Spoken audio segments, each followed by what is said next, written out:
What is up, ninjas? My name is Semworld, and today we're going to be talking about tech house stabs.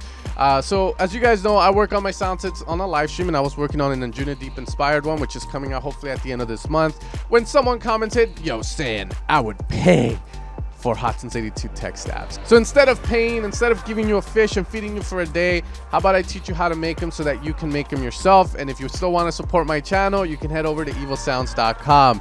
That's the best way, guys. I love to teach you guys, but at the same time, if you want to support my channel, that's the best way to do it. You know, find some dope presets and whatnot.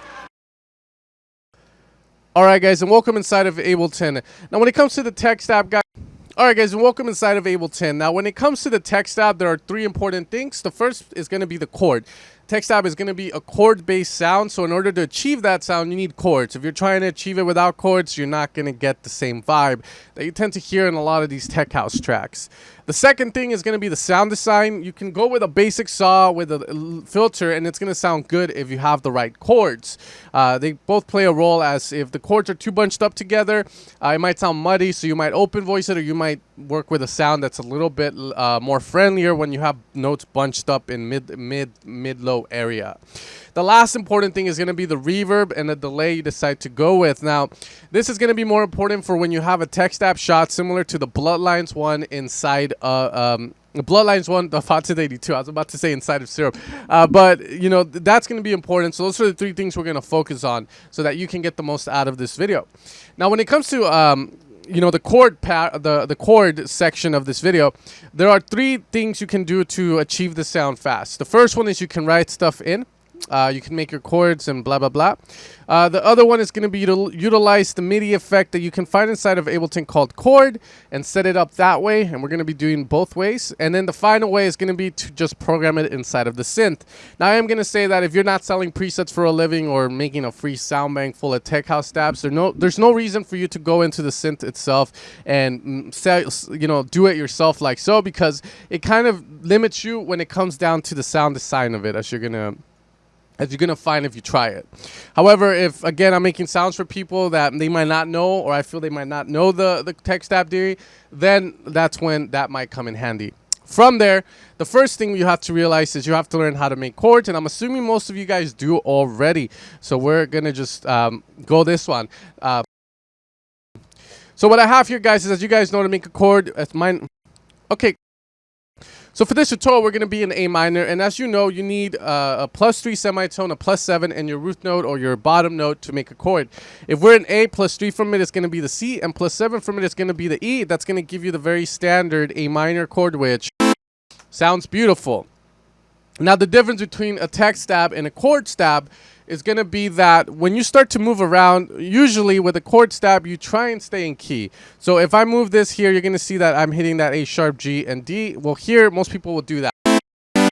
And that's going to sound fine, melodic, but again, that's not going to give us the vibe we want, because, again, we want this vibe. So essentially, a tech chord stab is going to keep that +3 and +7 for every chord. So you're essentially just going to be hitting a bunch of minor chords. Here, if we have that G and we're doing that B like we did before, that's going to be a G major chord. So as again, tech stabs are going to be almost always in minor if you set it up that way. You can totally switch it up, but majority of the time people are just going with that route. Okay, now there are other variations to the tech stab. You're going to have a major tech stab where all you have to do is switch this middle note up, so it's going to be in root key +4 and a +7, and that's going to be more happy and more of a happier style of tech stab. So if we do that here and we start to move it around a bit, just like so, we can even get out of key.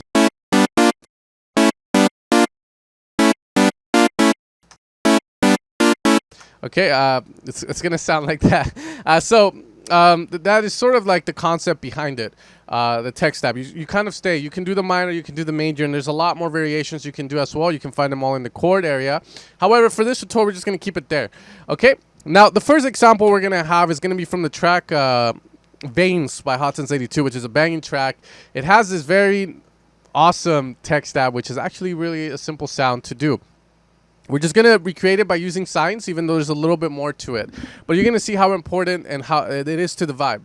Now, this tech stab is a little bit more advanced, and this is where we're going to get into it. So this tech stab is going to have the top node is going to be... Now, what we must do here is we got to first, if that's going to be the top note, we're going to like we said again, we're going to elongate it. Now, the Hot Since 82 Veins song, it's actually going to be major chords, even though the song itself says it's A minor. So we know that in order to do this, we need a +4 here and a +7. So we're going to set that up. Like so. So 1, 2, 3, 4, and then 1, and 5, 6, 7. And then we can just do this. Okay, and then we're just, whoops. We're just going to move it there to get our sound. So it's going to sound like this now. Now, the cool thing about this song, and this one gave me a few issues because of it, is that it's an inverted format. So what I mean by that is you're going to see this inverted up, but we're actually going to invert it twice. This is going to come up here, double inversion there. Yeah, I don't even know why the fuck it went all the way there. And then finally, double inversion there.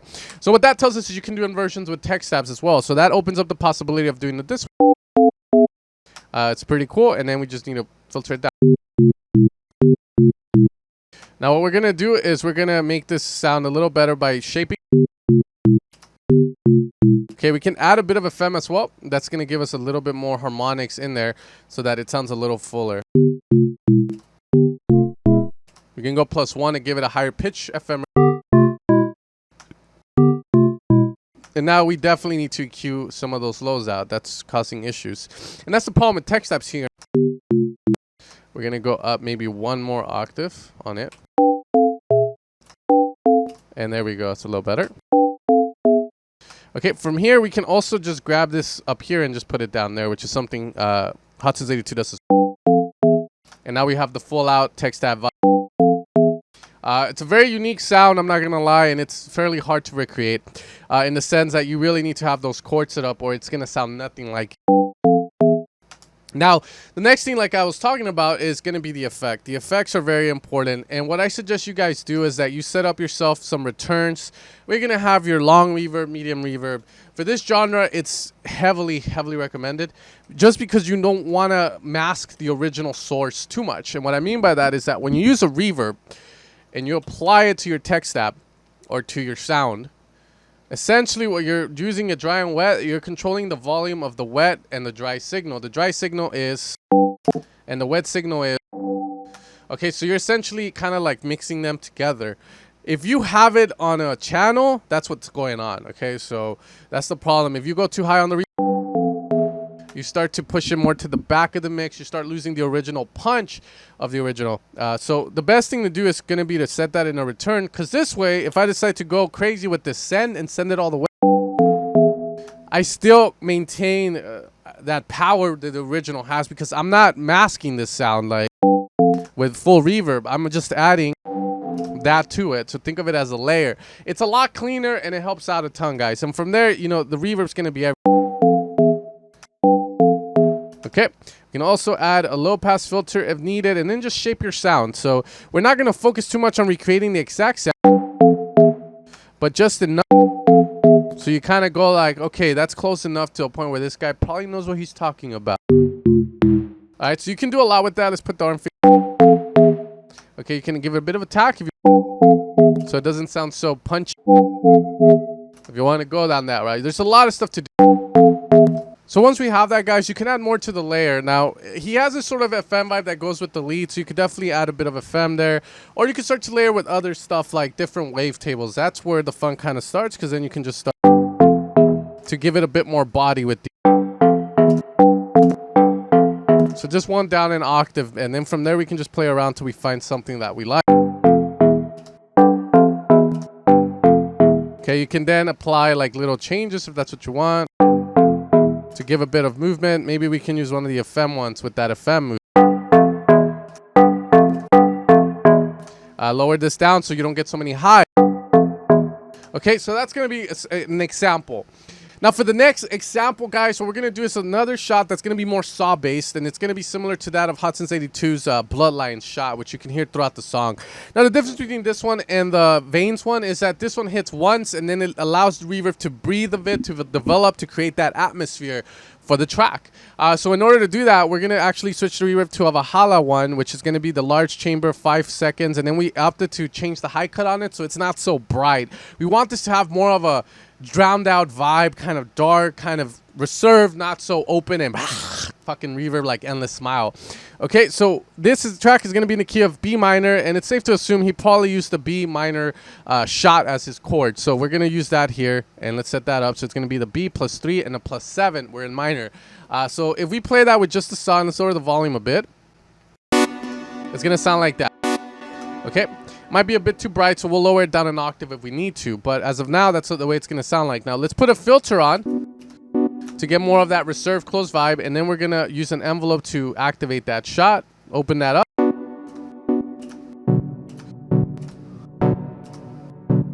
Alright, that's gonna give us that nice vibe. And then the reverb is gonna handle. Now, as you can see, when you hear that, it's too like boom in your face. It's too there. So that's where an EQ comes in handy to get rid of some of those lows and mid-lows. And now the sound changes completely. I swear, a lot of times those simple things just add up to something like bigger.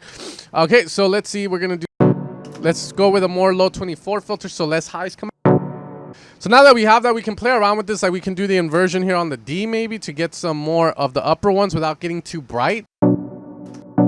That gives us a different vibe. We can maybe go with the B up. We can choose to maybe open it up just a bit more with a bit of attack.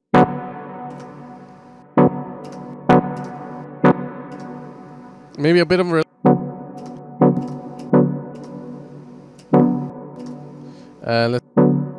we can also apply a super saw if that's what you're into, and that gives you more of a shot that's open, that's kind of a little bit more detuned vibe. If you still want this to be in mono, go into the global section, set the width down to 0%, and that's going to give you a nicer shot, and it's going to sound a little bit more closer to what we're kind of going for there. Now from here you can definitely maybe go get a shot like so, or I don't like that one that much, but again, the possibilities are there. We can even bring this, and that gives us a little bit more power. Let's maybe,